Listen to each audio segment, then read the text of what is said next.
మన నిత్య దైనందిన జీవితంలో మనం ఎదుర్కొనేటువంటి ప్రతి సమస్యకి పరిష్కార మార్గాలని అభిషేకం కార్యక్రమం ద్వారా తెలుసుకుంటున్నాం కదా.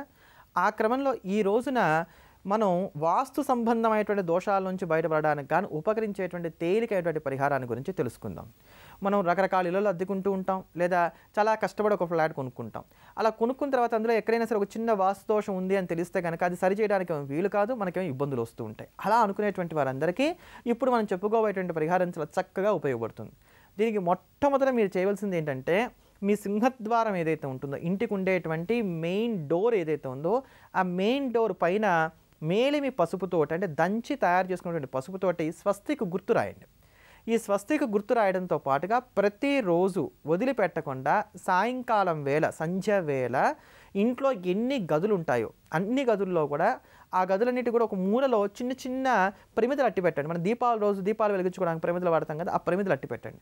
ఆ ప్రమిదల్లో కొద్దిగా ముద్దకర్పూరం బిళ్ళలు వేసి వాటిని కూడా ఒకసారి వెలిగించేసేయండి. ఇలా ప్రతిరోజు సాయంకాలం వేళ చేయాలి. ప్రతిరోజు కూడా ఎన్ని గదులు ఉంటాయి అన్ని గదుల్లో కూడా ఆ గదిలో ఏదో ఒక మూల మీకు తోచినటువంటి చోట ఒక చిన్న ప్రమిద పెట్టి అందులో చిన్న ముద్దకర్పూరం బిళ్ళ తీసుకొని ఆ ముద్దకర్పూరం బిళ్ళను పెట్టేసి వెలిగించేసేయండి. వెలిగించేసి మా ఇంట్లో ఉండేటువంటి వాస్తు దోషం అంతా పోవాలి, నకారాత్మక శక్తి అంతా పోవాలి, చక్కటి పాజిటివ్గా మంచి వైబ్రేషన్స్ ఏవైతే ఇవన్నీ కూడా వృద్ధి చెందాలి, మహాలక్ష్మి మా ఇంట ప్రవేశించాలి, ఇలా ధ్యానం చేసుకోండి. ప్రతి గదిలోనూ ఇలా చేయండి. అయితే ఇది దేవుడి గది నుంచి మొదలు పెడితే చాలా మంచిది. మీరు దేవుడిని ఎక్కడ పెట్టుకుంటున్నారో ఆ గదిలో నుంచి మొదలుపెట్టి ఇలా ప్రతి గదిలోనూ కూడా చేయండి. మంచి ఫలితాలను మీరు పొందగలుగుతారు. ఇటువంటి మరిన్ని పరిహారాల గురించి తెలుసుకోబోయే ముందుగా గోవింద గోవింద అంటూ గోవిందనామాలను శ్రవణం చేద్దాం, తరిద్దాం. సీతానాయక గోవింద, శ్రిత జన పాలన గోవింద, దాన